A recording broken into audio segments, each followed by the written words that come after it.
Hello दोस्तों, नमस्कार। कैसे हैं आप लोग। मैं विष्णु कुमार अपने यूट्यूब चैनल की इस वीडियो पर आप सभी का स्वागत करता हूं। दोस्तों, आज की इस वीडियो क्लासेस में हम लोग कक्षा 8 के प्रश्नावली 2.2 से संबंधित जो भी उदाहरण प्रश्न है दोस्तों, उससे हम लोग इस वीडियो के माध्यम से हल करने वाले हैं। जिसमें दोस्तों आपके प्रश्नावली 2.2 में आपका जो चैप्टर का जो नाम है वो है एक चर वाले रैखिक समीकरण, जिसका आपके 2.1 से संबंधित जो भी प्रश्न था उसे मैंने बिल्कुल अच्छी तरीके से सोल्यूशन करा दिया है, जिसका लिंक मैंने इस वाले वीडियो को डिस्क्रिप्शन बॉक्स में दिया है। तो आप चाहें तो दोस्तों आपके जो अध्याय 2 है उसके 2.1 का प्रश्नावली के सारे सॉल्यूशन आप डिस्क्रिप्शन बॉक्स में जाकर आप उस लिंक को ओपन कर आप क्या कर सकते हैं, उस वीडियो को देख सकते हैं। तो दोस्तों 2.2 प्रश्नावली को स्टार्ट करने से पहले मैं आप लोगों को 2.2 से रिलेटिव जो भी आपके उदाहरण आपकी बुक में दिए गए एनसीईआरटी किताब में, उसे दोस्तों मैं आप लोगों को सोल्यूशन कराने का प्रयास करता हूं, जिससे कि दोस्तों आपके जो भी उदाहरण जो आपको समझ में नहीं आ रहे हैं, जो आपसे नहीं बन पा रहे हैं या आपके समझ से बाहर है, आप उसके माध्यम से क्या कर सकते हैं, समझ सकते हैं, जो मैं यहाँ पर बताऊंगा। ठीक है, तो थोड़ा सा दोस्तों मेरा प्रयास है जिसके माध्यम से मैं आप लोगों को बिल्कुल अच्छी तरीके से बता सकूं, समझा सकूं, जिससे कि आपका सिलेबस, आपका जो चैप्टर है बिल्कुल अच्छी तरीके से खत्म हो सके। तो बिना देर किए दोस्तों स्टार्ट करते हैं अपने आज की इस वीडियो को। तो दोस्तों जैसा कि आप लोग देख सकते हैं कि मैंने यहाँ पर प्रश्नावली 2.2 का उदाहरण जो लिया है वो कितना लिया है, वो लिया है दोस्तों 3, 4, 5। 3, 4, 5 कहने का मतलब कि आपके जो 2.2 का जो उदाहरण है टोटल दोस्तों 6 ठो है, जो आपका स्टार्टिंग है 3 से, यानी कि 3, 4, 5, 6, 7, 8 तक उदाहरण है। तो दोस्तों अगर हम 8 तक बनाएंगे तो ये जो वीडियो है काफ़ी लॉन्ग बन जाएगी, काफ़ी लंबी बन जाएगी, जिससे आप लोगों को देखने में काफ़ी बोरिंग महसूस होगा। इस दोस्तों इस वीडियो में आप लोगों को प्रश्नावली 2.2 का जो उदाहरण 3, 4, 5 है, केवल इसी 3, 4, 5 प्रश्नों को ही मैं इस वीडियो में आप लोगों को बताने का प्रयास करूंगा। तो सबसे पहले दोस्तों हम ये देखते हैं कि जो उदाहरण 3 है, उस उदाहरण 3 में जो प्रश्न वो क्या क्या है। तो आइए इसको समझने का हम लोग प्रयास करते हैं। तो उदाहरण 3 में जो प्रश्न दिया गया है दोस्तों, वो कुछ इस प्रकार से आप लोग देख सकते हैं, आपके सामने मैंने बोर्ड पर लिख दिया है। कहा है दोस्तों यहाँ पर दो संख्याओं का योग 15 है। ठीक है, बोल रहा है ऑलरेडी आपसे कि दो संख्याओं का योग 15 है। तो दोस्तों आपको जो संख्या है पता नहीं है दोनों कि दोनों कितना है, लेकिन हाँ ना पता है कि दो संख्या है और दोनों का जोड़ कितना है, 15 है। मतलब एक क्वेश्चन हमको क्या मिला, एक क्वेश्चन हमको ये मिला कि दो संख्याओं का योग 15 है। अभी मतलब इसको एक एक आप वाक्य को अच्छे से समझिए, उसके बाद आप रिटन वाक्य वाले मैथ को क्या कर सकते हैं, बिल्कुल अच्छी तरीके से बना सकते हैं। तो रिटन वाक्य में जो आपके मैथ है वो एक वाक्य के लिए क्या बोला है कि दो संख्याओं का योग 15 है। तो इसका तात्पर्य ये हुआ कि हमको पता नहीं है कि दो संख्या कौन है, और जब पता नहीं है कि दो संख्या कौन है तो उन संख्याओं को ही दोस्तों हम लोग अज्ञात राशि मान लेंगे, और जब हम अज्ञात राशि मानेंगे तो वही तो आपकी चर राशि है। तो हम जो चर राशि मानेंगे दोस्तों, हम वो दो ठो मानेंगे। क्यों मानेंगे, क्योंकि जो संख्या है वो दो ठो है, तो कोई जरूरी थोड़ी ना है कि जो दोनों संख्याएं होंगी वो समान ही होंगी। बात को समझिए ध्यान से।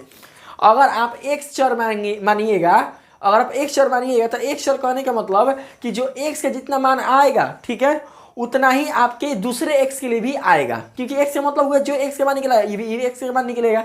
तो दोनों संख्याओं को जोड़ने पर कोई जरूरी नहीं है कि आपका 15 ही आए। ठीक है, मतलब 7.5, 7.5, कोई आपका जरूरी नहीं है कि दो जो संख्या है वो 7.5, 7.5 है। आप ये बिल्कुल कन्फर्म नहीं बता सकते। इसलिए अगर आपका पहला संख्या अगर आपका x है तो दूसरा दोस्तों आपका मानना पड़ेगा y। और इस प्रकार से आप ये कह सकते हैं कि x और y का जो योगफल है हो सकता है 15 होगा, लेकिन हमको पता ही नहीं है कि एक्स वाई कितना है, लेकिन इतना पता है कि एक्स वाई इन दोनों का योगफल कितना है, 15 है। तो सबसे पहले दोस्तों हम लोग क्या करते हैं कि मान लेते हैं। ठीक है, सोल्व में क्या करते हैं, मान लेते हैं। यहाँ हम लोग लिख लेते हैं सोल्व, और क्वेश्चन में दोस्तों हम लोग लिख लेते हैं मान लिया कि पहली संख्या तथा दूसरी संख्या क्रमशः,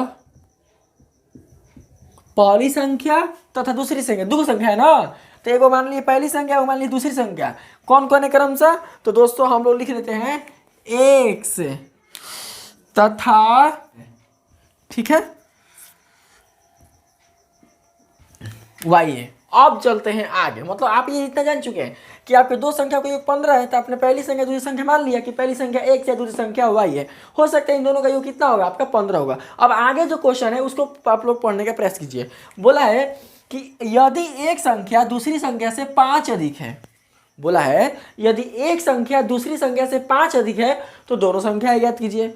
तो दोस्तों जो संख्या 5 अधिक है वो किससे अधिक है, तो जो ए संख्या है आपका वो पहली संख्या है, और जो पहली संख्या है वो दूसरी संख्या से 5 अधिक है।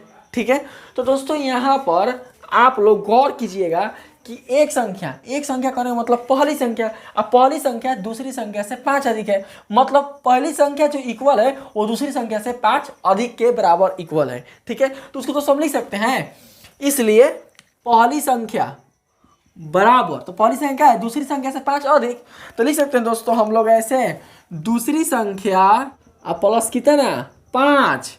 तो सर यहाँ पर जो दूसरी संख्या है आपका वो कितना है, y है ना, तो ये लिखेंगे y अब प्लस कितना 5। आज जो पहली संख्या आप माने वो कितना माने हैं, वो माने हैं आप पहली संख्या x, तो इसको हम लोग साइड में लिख लेंगे x, यानी पहली संख्या x जो है y प्लस 5 के बराबर है। और इसी को दोस्तों हम लोग यहाँ पर क्या करेंगे, इक्वेशन फर्स्ट मान लेंगे, यानी समीकरण फर्स्ट मान लेंगे। ठीक, अब हम क्या करते हैं, आगे चलते हैं। आगे जब भी हम चलेंगे तो प्रश्न के माध्यम से ही चलेंगे, तो जब हम प्रश्न के माध्यम से चलेंगे दोस्तों तो यहाँ पर हम लोग क्या करते हैं, लिख लेते हैं क्या, तो हम लोग लिख लेते हैं प्रश्नानुसार। प्रश्नानुसार, तो प्रश्नानुसार में क्या बोला है, प्रश्नानुसार में बोला है कि दो संख्याओं का योग 15 है, तो लिख सकते हैं पहली संख्या, ठीक है, और प्लस में हो जाएगा दूसरी प्रश्न के माध्यम से संख्या बराबर, हम यहाँ पर लिख लेंगे प्लस, पहली संख्या प्लस दूसरी संख्या बराबर कितना है दोस्तों, तो वो है आपका 15, तो इधर हम लिख देंगे 15। ठीक, अब देखेंगे आगे, तो दोस्तों आगे जब आप देखते हैं तो देखिए पहली संख्या कितना है, पहली संख्या कितना है दोस्तों, पहली संख्या आपका x है, तो यहाँ पर हम लोग कितना लिखेंगे, x लिख लेंगे, फिर प्लस है तो यहाँ पर हम लोग प्लस, दूसरी संख्या कितना है दोस्तों, तो दूसरी संख्या कितना है आपका, दूसरी संख्या y है ना, तो यहाँ पर हम लोग कितना लिख लेंगे, दूसरी संख्या y, और इक्वल टू में कितना हो जाएगा 15। ठीक, समझ में आ रहा है आप लोग को। अब देखिए दोस्तों आगे इसका कैलकुलेशन करेंगे तो दोस्तों आप ये देखते हैं समीकरण फर्स्ट से कि जो x का मान है आपका वो y प्लस 5 के इक्वल, यानी y प्लस 5 के बराबर है। तो क्या दोस्तों जो आपका ये नया जो आपका प्रश्नानुसार जो समीकरण बना है x प्लस वाई बराबर 15, तो क्या हम इस x प्लस वाई बराबर 15 में x के स्थान पर y प्लस 5 लिख सकते हैं। काहे लिख सकते हैं, क्योंकि दोस्तों आपका y प्लस 5 बराबर है x के और x बराबर है आपका y प्लस 5 के, तो आप x लिखिए चाहे y प्लस 5 लिखिए, मान में कोई परिवर्तन होगा, अब भैया नहीं होगा, तो हम लोग क्या कर सकते हैं, इसको एक चर के फॉर्म में लाएंगे, क्योंकि आपका जो अध्याय का जो नाम है वो नामे है एक चर वाले, यह हो गया दो गो चर, एक हो गया x चर, एक हो गया y चर, जो कि आपके क्वेश्चन के खिलाफ है। ठीक है, तो हमारा जो क्वेश्चन है वो किससे संबंधित है, एक चर वाले रैखिक समीकरण से, तो हम लोग x के स्थान पर दोस्तों लिखेंगे y प्लस 5 या प्लस y इक्वल टू 15। कहाँ से, तो कोष्टवा में नहीं साइडवा में लिख देंगे समीकरण 1 माने है ना, तो लिख देंगे समीकरण 1 से। ठीक, अब हम आगे इसका कैलकुलेशन करते हैं, तो आगे कैलकुलेशन करते इसको कोष्ट से बाहर निकाल देंगे दोस्तों, तो y plus 5 plus y equal to 15।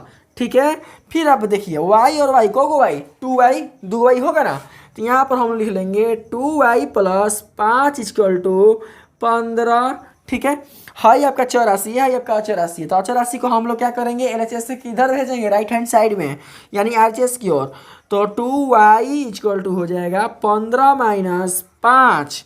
ठीक, अब फिर क्या करेंगे दोस्तों कि 15 में से हम लोग 5 को घटाएंगे तो निकलेगा आपका 10।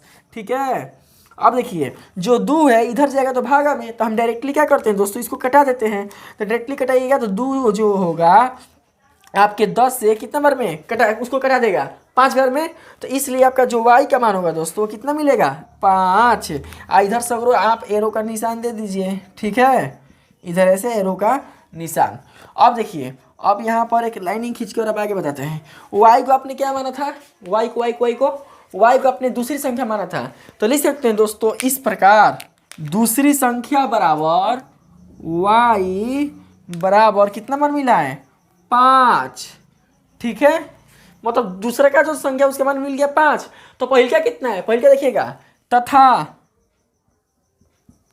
पहली संख्या, तो पहली संख्या क्या चाहिए x है ना, तो x बराबर कितना है, x बराबर y प्लस 5 का, तो लिखेंगे यहाँ पर y plus 5 equal to y का मान कितना मिला है 5 ना, तो यहाँ पे लिखेंगे 5 + 5 मान मिल जाएगा 10। और यही दोस्तों आपका है आंसर बस। ठीक है, यानी कि आपका जो पहला संख्या है वो है 10 और दूसरा का संख्या है 5, दोनों को जोड़ देंगे तो योग मिल जाएगा 15। इस प्रकार से आपका जो उदाहरण 3 है वो क्या हुआ दोस्तों, खत्म हो चुका।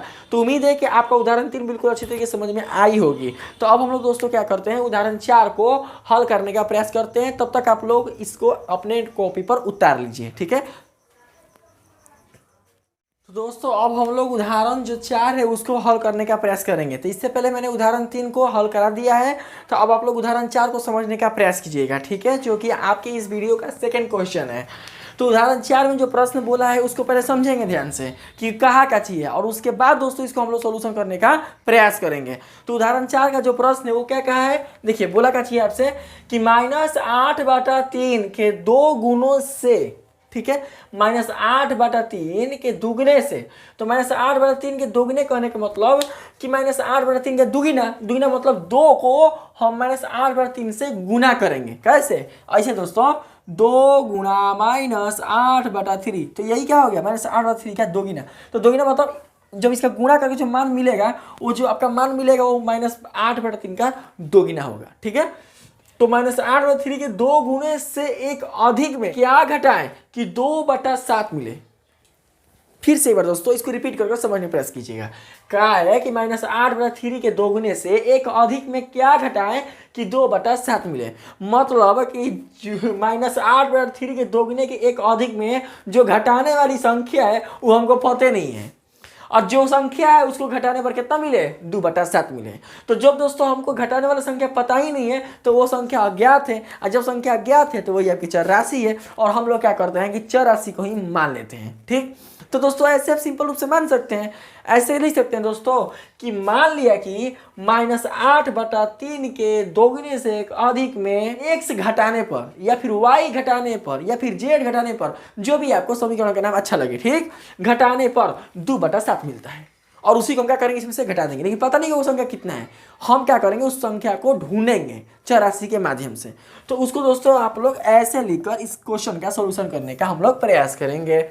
मान लिया कि -8/3 के 2 गुणे से एक अधिक में क्या x ना, तो दोस्तों लिख लेंगे यहाँ पर हम लोग सिंपल रूप से एक से संख्या घटाने पर 2/7 प्राप्त होता है या फिर मिलता है। मान लिया कि -8/3 के दोगुने से एक अधिक में एक संख्या घटाने पर 2/7 प्राप्त होता है। तो इसको दोस्तों आप लोग ऐसे भी लिख सकते हैं।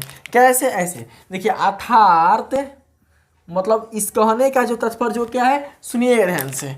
देखिए -8/3 के 2 गुने, तो -8/3 के 2 गुने के कहने का मतलब कि यहाँ पर हम लोग लिखेंगे 2 × -8/3, ये हो गया -8/3 का दोगुना। फिर दोगुने से एक अधिक, तो एक अधिक करने मतलब एक जुटेगा, और जुटने काम करता है प्लस। तो यहाँ पर दोस्तों हम लोग लिख लेंगे +1। कितना लिखेंगे दोस्तों, 1, क्योंकि जुट कितना रहा है, एक अधिक में एक से संख्या घटाने पर। तो अब हाथाना में कौन सा संख्या घटाना है, हाथाना में हमको एक से संख्या क्या करना है, घटाना है। तो दोस्तों हम लोग ऐसे इसको लिख सकते हैं। यहाँ पर हम पहले ही बड़ा कोष्टक कर दिए थे, आप लोग पहले क्या कीजिए कि इसको ऐसे कोष्टक में घेर लीजिए, और उसके बाद इसे बड़ा कोष्टक में आप लोग इसको ब्लॉक कर दीजिए। अब फिर एक संख्या घटाना है ना, तो माइनस में आपका घट जाएगा x। मान जो है वो किसके बराबर मिलता है, आपके 2/7 के बराबर मिलता है। तो यहाँ पर हम लोग लिख लेंगे 2/7। अब दोस्तों हम लोग क्या करेंगे, इसी समीकरण के माध्यम से हम लोग इस संख्या को प्राप्त कर लेंगे कि जो ये संख्या वो क्या है, जिसके -8/3 के दोगुने में एक अधिक में घटाने पर हमको 2/7 मिलता है। तो चलते हैं दोस्तों हम लोग प्रश्न अनुसार। ठीक है, प्रश्न के माध्यम से हमको क्या करना है, हल करना है। तो हल करते हैं दोस्तों। तो देखिए मिला है आपका, तो लिखेंगे हम लोग 2 × -8/3 + 1, अब माइनस कितना है x, इजकल टू 2/7। आगे इसका दोस्तों जब हम लोग सोल्यूशन करेंगे तो कैसे करेंगे, देखिए सबसे पहले हम लोग छोटा कोष्ठ को तोड़ने का प्रयास करेंगे। तोड़िए, तो छोटा कोष्ठ को कैसे तोड़ेंगे, देखिए 2 इंटू माइनस 8/3 है, तो 2 को दोस्तों हम लोग 8 से गुणा करेंगे तो मान मिलेगा -16/3। ठीक है, अंश के साथ, क्योंकि इसकी हरवा में 1 है तो 1 को 3 से गुणा कीजिए 3 आएगा, 2 को 8 से गुणा करेंगे तो 16 मिलेगा। ठीक, अब प्लस क्या चाहिए, 1 है ना, तो यहाँ पर हम लोग लिख लेंगे +1। ठीक है, अब माइनस कितना हो जाएगा x, इक्वल टू लिख लेंगे दोस्तों 2/7। ठीक, फिर हम आगे चलेंगे इसका सॉल्यूशन करने के लिए।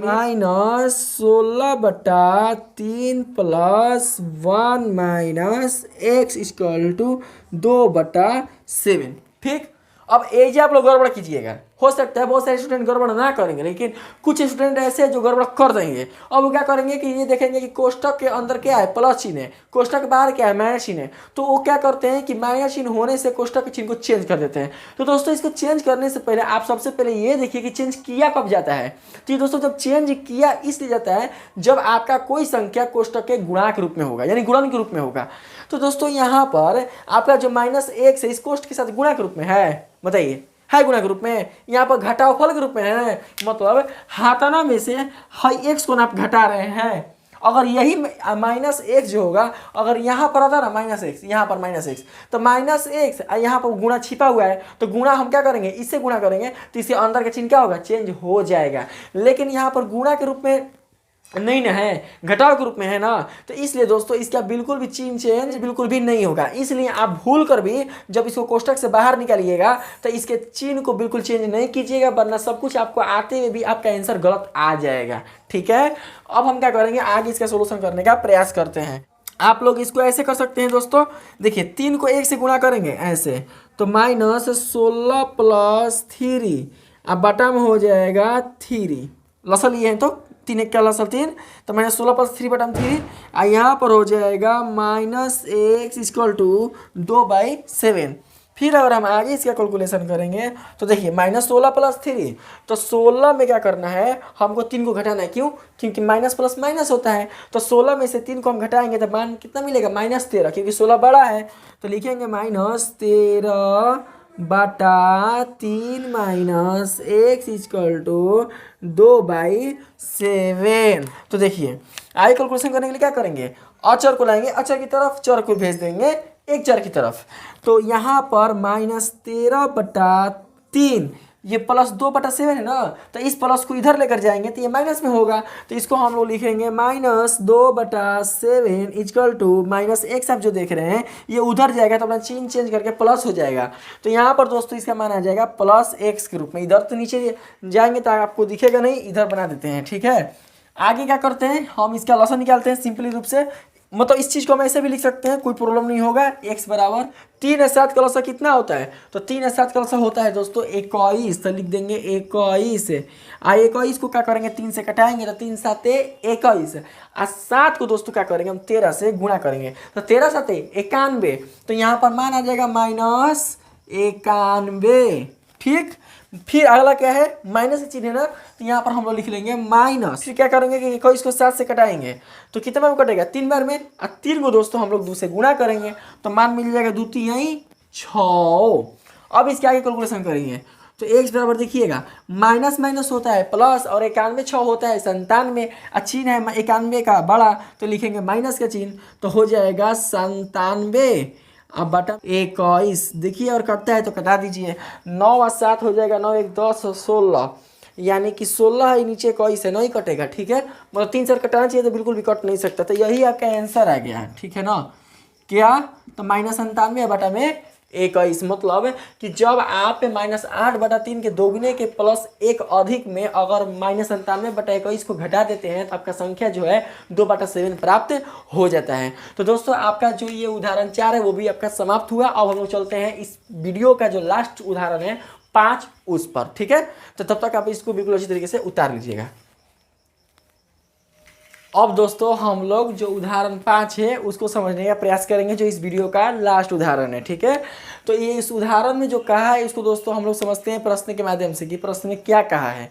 तो दोस्तों आप देख सकते हैं कि इस प्रश्न में ये कहा गया है कि एक आयत की लंबाई, तो दोस्तों आप सभी जानते हैं कि आयत कैसा होता है, आयत जो होता है उसके आमने सामने की जो भुजा होती है वो बराबर होती है। प्रत्येक कोण क्या होता है, समकोण होता है। मतलब आयत भी एक प्रकार का समानांतर चतुर्भुज ही होता है, ठीक है। लेकिन इसके आमने सामने यानी सम्मुख जो भुजाएं होती है आपस में क्या होती है, बराबर होती है। तो दोस्तों हम पहले क्या करते हैं, एक आयत पहले बना लेते हैं, ठीक है। तो यहाँ पर देखिए आप लोग ध्यान से कि हम यहाँ पर क्या करते हैं, एक आयत दोस्तों बना लेते हैं, ठीक है।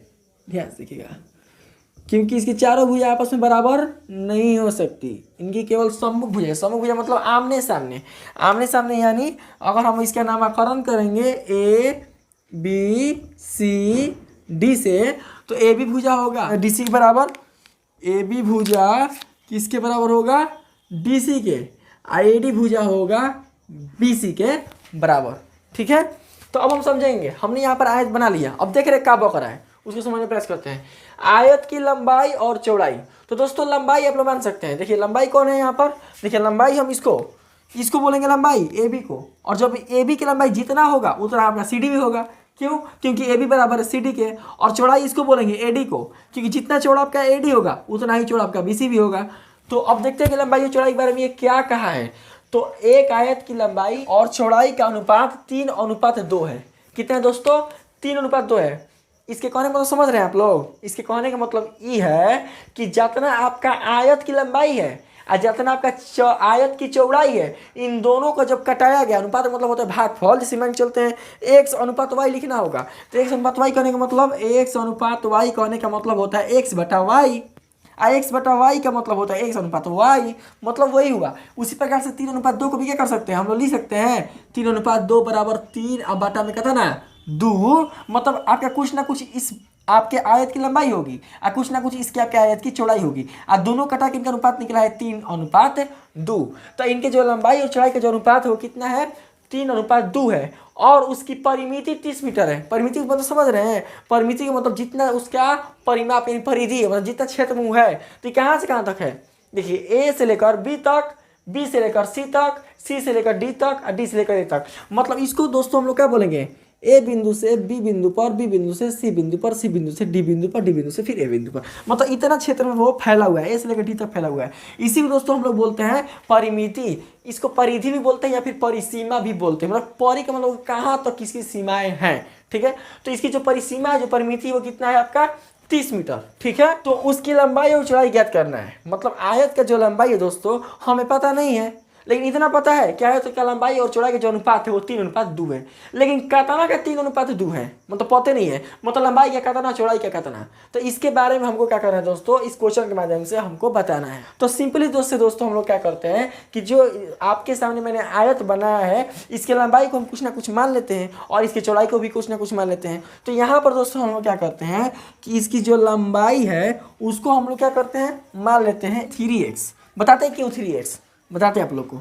इसको दोस्तों मान लीजिए 3x है, और जो चौड़ैया है आपका उसको मान लेते हैं हम लोग, हाँ ये चौड़ाई है, हाँ ये चौड़ाई है, तो इस चौड़ाई को हम लोग दोस्तों मान लेते हैं 2x।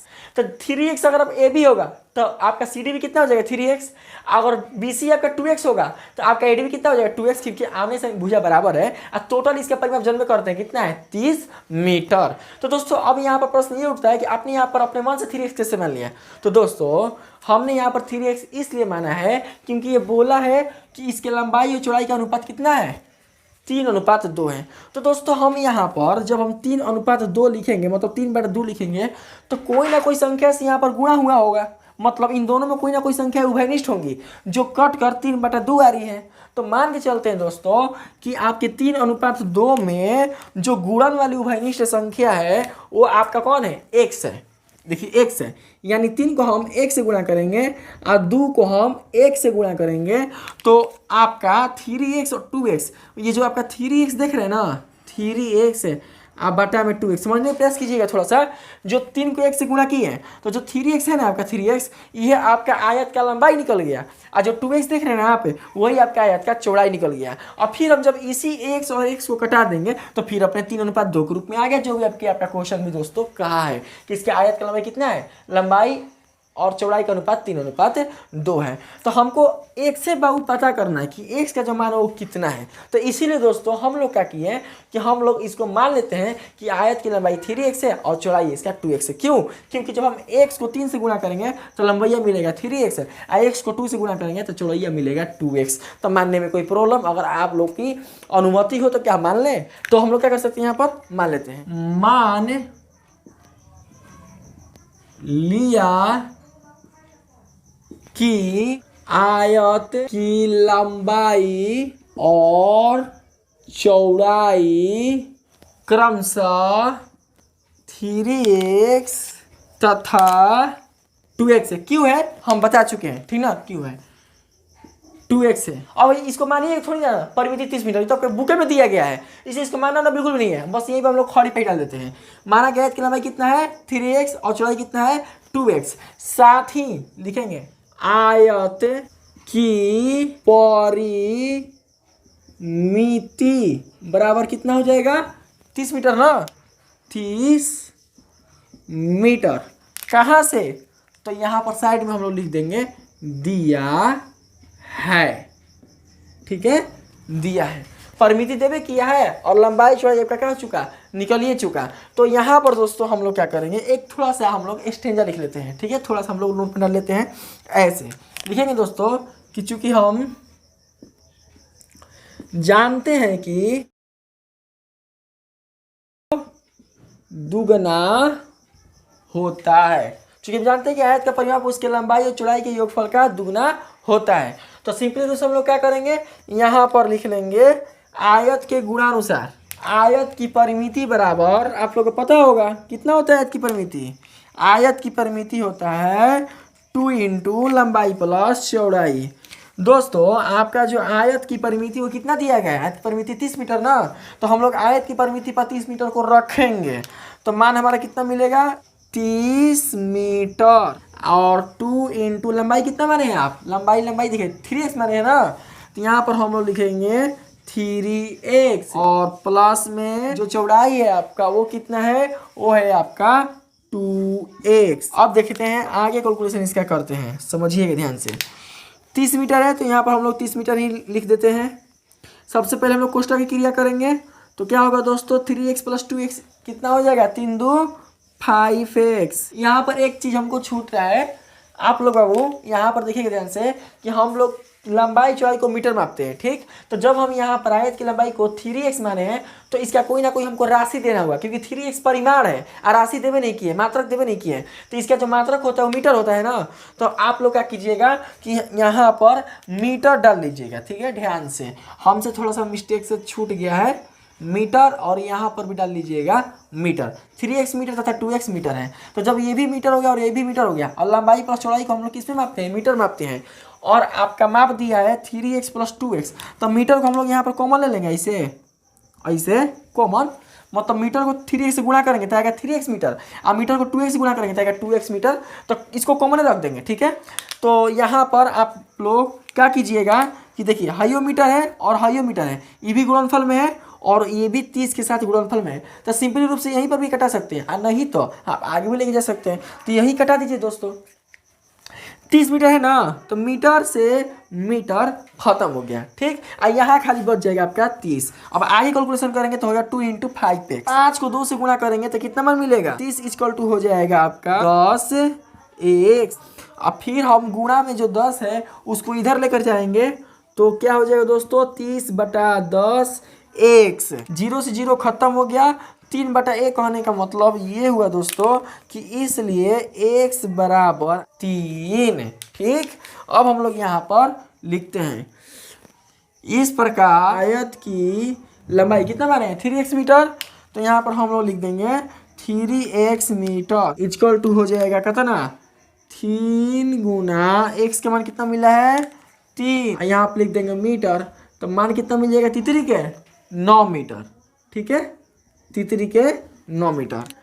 तथा आयत की चौड़ाई ये कितना है 2x है ना, तो हम लोग लिख लेंगे यहाँ पर 2x मीटर। टू है तो यहाँ पर हम लोग 2 लिख लेंगे। एक्स के मान कितना आया है 3 आया है ना, तो यहाँ पर हम लोग लिख लेंगे 3। अब मीटर है तो यहाँ पर लिख देते हैं मीटर, क्योंकि यहाँ पर भी मीटर है। तो दूती आई 6 मीटर। अब आपका जो लंबाई और जो चौड़ाई उसको इसमें रख के देखिए, रखिए तो 9 व 6 15, अब 15 दूनी मतलब लंबाई में अगर आप देखिए 2 इंटू लंबाई की जगह कितना दिया है 9 मीटर, और चौड़ाई जगह कितना दिया है 6 मीटर, ठीक है मीटर। 9 6 15, 15 दूनी 30 मीटर। अब परिमिति कितना है क्वेश्चन में 30 मीटर। तो इस प्रकार से आपका जो ये क्वेश्चन है वो बिल्कुल अच्छी तरीके से क्या हुआ दोस्तों खत्म हुआ। और हमें उम्मीद है कि आपको ये क्वेश्चन का जो सोल्यूशन है बिल्कुल अच्छी तरीके से समझ में आई होगी। आपको बिल्कुल भी दोस्तों अब अपने से बनाने की कोई ज़रूरत नहीं है, हम इसे आप लोगों को बिल्कुल अच्छी तरीके से बना चुके हैं। आप चाहे तो सिंपली रूप से इस चीज़ को अपने 8 क्लास का जो गणित का जो नोटबुक होगा उस पर आप लोग सरलतापूर्वक उतार सकते हैं, ठीक है। तो अब दोस्तों अगला नेक्स्ट वीडियो में हम लोग इससे आगे के जो उदाहरण है उसमें हम लोग बनाने का प्रयास करेंगे और उसको बिल्कुल अच्छी तरीके से समझेंगे। तो दोस्तों अगर आपको ये वीडियो अच्छी लगी होगी तो प्लीज़ दोस्तों इस वीडियो को पहले के भांति मैं आपसे यही कहना चाहूँगा कि इस वीडियो को लाइक कीजिएगा, शेयर कीजिएगा और दोस्तों प्लीज़ सब्सक्राइब कीजिएगा और मुझे सपोर्ट कीजिएगा। आज के लिए दोस्तों इतना ही, धन्यवाद।